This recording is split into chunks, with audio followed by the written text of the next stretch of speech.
lead arm will really break down. The trail arm will look almost like too short and kind of too high. Yeah. And then either they're going to dump it or you're going to see a lot of like super right side bend coming into the ball. Yeah, exactly.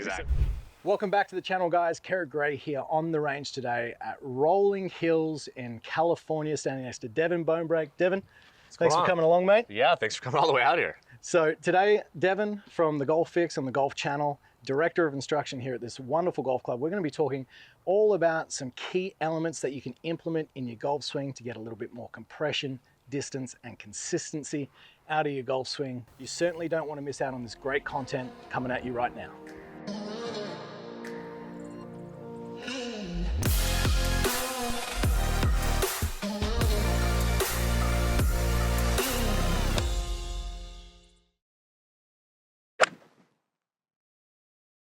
So when it comes to creating lag in the golf swing, we see a lot of players do this incorrectly.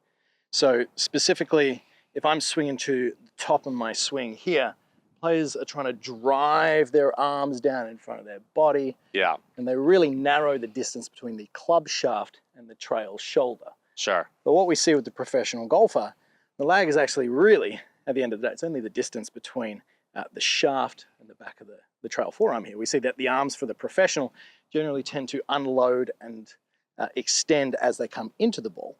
Yeah, keeping the retention of the wrist. Yeah, absolutely. And I think, getting too much, direct pull down with the actual hand, obviously we're going to see some, we'll talk about in a second on how to shallow it, but some rotation in the shoulder to kind of gets the club that way. You're going to get narrower simply by moving pressure and having more passive arms to a certain extent in the transition, but trying to force lag and trying to get too narrow, I think, is one of the worst things that a player can do. That's going to make them stuck in a different way.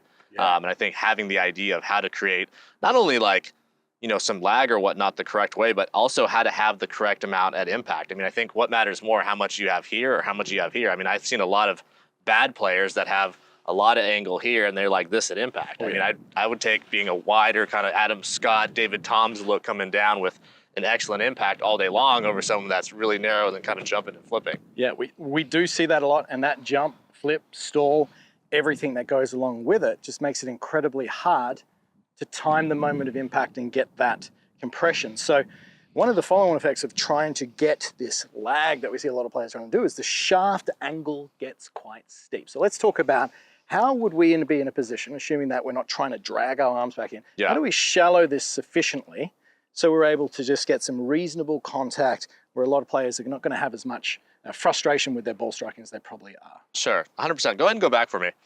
So, you can look at it a lot of ways. What I like to kind of have players look at is kind of feeling like, okay, if I kind of held your grip here and I said, I want you to do two things. You can shallow it a few different ways. I want you to feel like your left arm goes up and in, so it's going to like twirl back. Now I also at the same time want your trail elbow to go towards my grip here. Good. And now I also want you to somewhat unrelease the hinge, which might feel counterintuitive, might feel like you're getting rid of lag.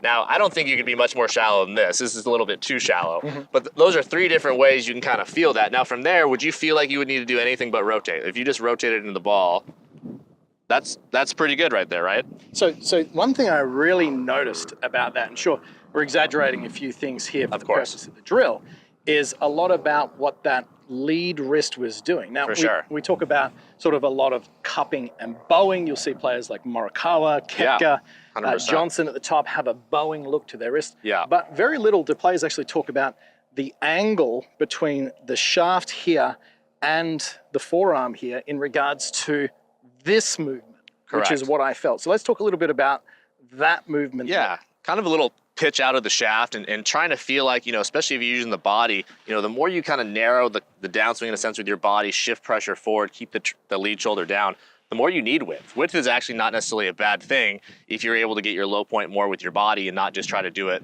with your arms and hands as you transition. So what I like a lot of players to do who get too narrow is to almost feel like as they transition, like they're kicking the shaft back behind them. I did a drill on the Golf Fix called Fish in a Puddle where I had them take their setup and I said, imagine there's a giant puddle right here and you're going to go back and I want you to start down, still keep your lead shoulder down a little bit, but I want you to feel like you're going to point your thumbs down behind you and you're going to put the club into the ground right here. Now, at the same time, as you're feeling this, if you're rotating, there's a lot of forces going the other way. So it's not actually going to allow you to get the club down there. That would be way too shallow, of course. But for someone who struggles kind of being steep and pulling down a lot and trying to maybe create too much lag or get too narrow, feeling a little bit more of this extra wide feel, this ulnar deviation, kind of getting this out here, combined with body motion is going to give you a pretty good impact. Yeah, absolutely. So this is certainly one of those exercises that would be great for players at home just to try slow, dry drills in front of a mirror, just getting a feeling of it. Now, this would definitely be relative to if you'd taken a lesson from a professional and they'd diagnosed you with, okay, you're trying to drag the arms a little bit too much. You see, I love that what you just did there, because I see this all the time where the lead arm will really break down, the trail arm will look almost like too short and kind of too high. Yeah. And then either they're going to dump it or you're going to see a lot of like super right side bend coming into the ball. Yeah, exactly. We see that all the familiar, time. Right? Yeah. Okay, so I'm going to swing to the top and I'm going to make some of these rehearsals. Now, when I do this, am I trying to control that with my trail hand, so my right hand or my lead hand, or I'm doing that together? I'm always a big fan of kind of helping each other out, you know, so whether it's your trail arm doing something, let your lead arm work with it, you know, let them work together. So I kind of want both hands to kind of feel like they're in conjunction with one another. And just like when you hinge a club up, you know, you got to unhinge it at some point. And I think some players think like they're just supposed to create this hinge that they never let go of, and that puts you in a generally very open, narrow, outside-in, terrible spot, which none of us really want to live in. So I would try to feel like it's kind of with both thumbs kind of shooting down and away from you as you rotate. Keep that in mind. And this is generally going to, Now from there, I mean, you're a lot wider. The wider you are, the more time you're going to have to square the face, a little easier to rotate. You're going to feel way less stuck. It's just going to feel like it's very free. And then if you don't rotate and if you kind of stall out, you're probably going to be too shallow, hook it, things like that. So why don't we give it a shot here? Why don't we try a couple here? What I want you to do is go back, kind of just go 1, 2, 3, turn, and then go ahead and hit one trying to feel that. Okay, so when I hit it, I'm going to do the exaggeration rehearsals like this. Yeah, like that. Now, when I hit it, am I still trying to feel it, or am I? I want you to feel it a little bit, yeah. Yeah, okay, great. So we'll do 1, 2, and then hit.